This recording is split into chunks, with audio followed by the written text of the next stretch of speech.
With us this morning from D.C. is Bob Weiner, who is a Democratic strategist, and among many other things, I see you from time to time at the press briefings in the West Wing there, Bob. Well, it's a good little operation, Dave, that we have running the op-ed program that we work out of the National Press Club with young journalists, and as a result, we get credentialed. We've done 800 op-eds in top papers from the Washington Post on down, so we're very proud of that. Well, we haven't had you on with us for a while because we've sort of de-emphasized politics on the show, but because of yesterday, I thought it would be good to hear your perspective on the Democrats taking the House and the Republicans picking up a few seats in the Senate. What does this mean, in your view, as years and years in D.C., what does this mean in practical terms, in terms of anything getting done in the next 2 years? Well, Dave, I know you and our listeners, and by the way, having been Claude Pepper's chief of staff, I love doing your show. Yes. I'm loyal to Florida. And I know you like bipartisanship, and I'm looking forward to bipartisanship now. The system works. It shows that the American people were sick and tired of a domineering president who just thinks only of himself, and they really wanted a check and balance on it, but they also agreed with some of his policies, and some people like his bullheadedness. I mean, that's really where the election took us. So I'm looking forward to an infrastructure bill, Dave. That's something that Trump should have done in the first place. And we did an op-ed in the Philadelphia Inquirer saying, Mr. President, where's your infrastructure plan? And then, as a result, we accomplished the next week he had one of his infrastructure weeks. He walked out and talked about it. But nothing ever happened. And so that's got to happen for the American people. We are so embarrassed by what Europe has done and China has done in their fast transportation and their new roads and their new bridges and their new airports. And we got third world stuff in our country, in the country that was the leader in all of this from Eisenhower on through. So that's one thing I'm looking forward to, and I think that could happen. We could have a compromise, although Trump reverses in a split second when Schumer and Pelosi went to him and said, we'll give you the wall if you give us the dreamers and we solve this thing. And he shook on it, and then Stephen Miller, his right-wing nut in the White House, and then Tom Cotton, the senator, came in, and an hour later Trump reversed on the deal he had agreed to. So, when he was saying it's all the Democrats' fault, it was his flip-flop. So I'm looking forward to some bipartisanship. Let me ask you about a couple of strategy things. Do Democrats go full steam ahead on impeachment and investigations, or do they sit back and say, let's get some policy stuff done? Well, you saw in the polling afterwards that by 30 points, the American people don't want impeachment. It's like 40 to 65, 68 or something like that. They don't want impeachment, but they do want the truth. And it was irresponsible for Congress not to do its oversight and not to do on the land deals and Trump's emoluments. Even in court, there are 200 Congress people that have a lawsuit, and the judge said go forward. So there will be investigations. He has to. Why should he be exempted from what every president has done and not provide his taxes?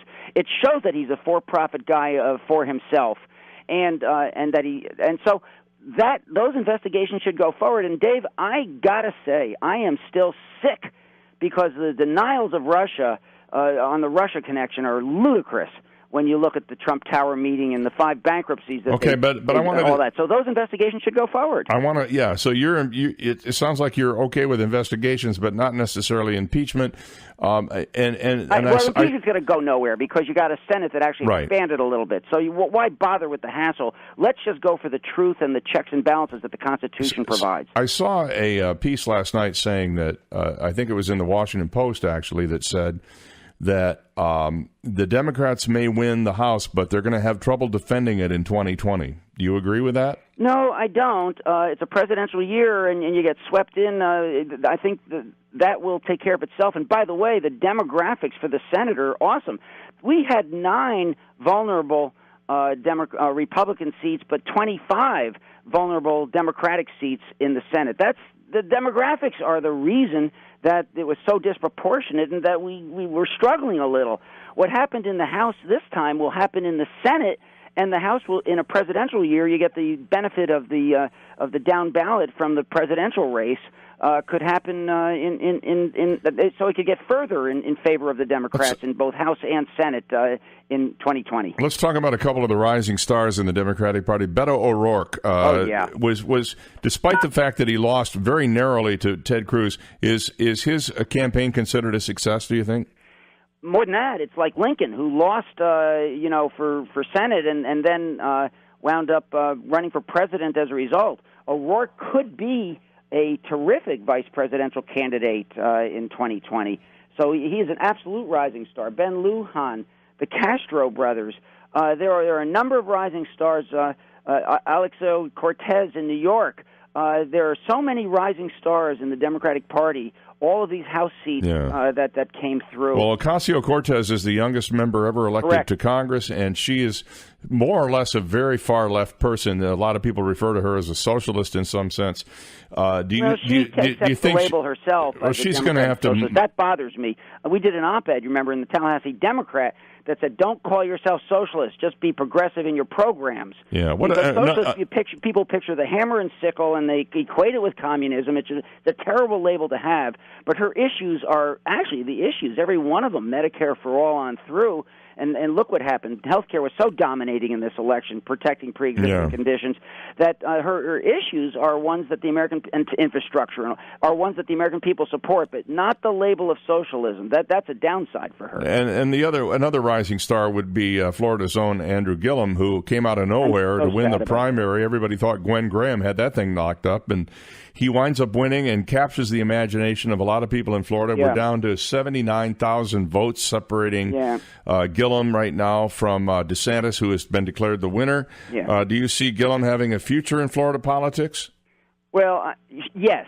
I think he's a one-hit wonder. In national politics and maybe appointee to this and that too.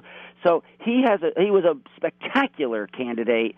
I was sad about him. I was sad about Stacey Abrams in Georgia. I thought those were two rising stars, although the Democrats did pick up 7 governorships, which has enormous impact on gerrymandering being blocked and that kind of thing. Well, the thing with Gillum is that he had a lot of baggage, and there are some people saying this morning, if he didn't have that FBI investigation, there's a possibility that it would have been enough to swing votes the other way. I disagree with that. I think it is so close right now that it would not have made a bit of difference, because I don't think those last-minute attacks, by last minute I mean the last month of the campaign, I don't think they made a difference in the vote, one single vote. I'm not sure. I love you, and we agree on a lot. Well, I feel the Trump same. Running around at the end made a difference in the base that he has, and it brought out his vote. What didn't happen before, what wasn't true a month ago, was there was a 20-point difference in enthusiasm for the Democrats, and then Trump went on his tear on the scare tactics. Woodward's book, Fear, he used it. And he used that in everything he could, like immigration and the caravan and the war and the immigrants and the crime and the illnesses and the leprosy. I mean, I think all that stuff, that made it where it was a 1-point difference in enthusiasm gap, and that's what made the difference in a lot of those wins that weren't going to happen in the Senate and the governorship. All right, I got to wrap it up here. And thanks for what you guys do. You really bring out the truth in your great show. Thank you very much. We appreciate your time. Bob Weiner, thanks for joining us from Washington.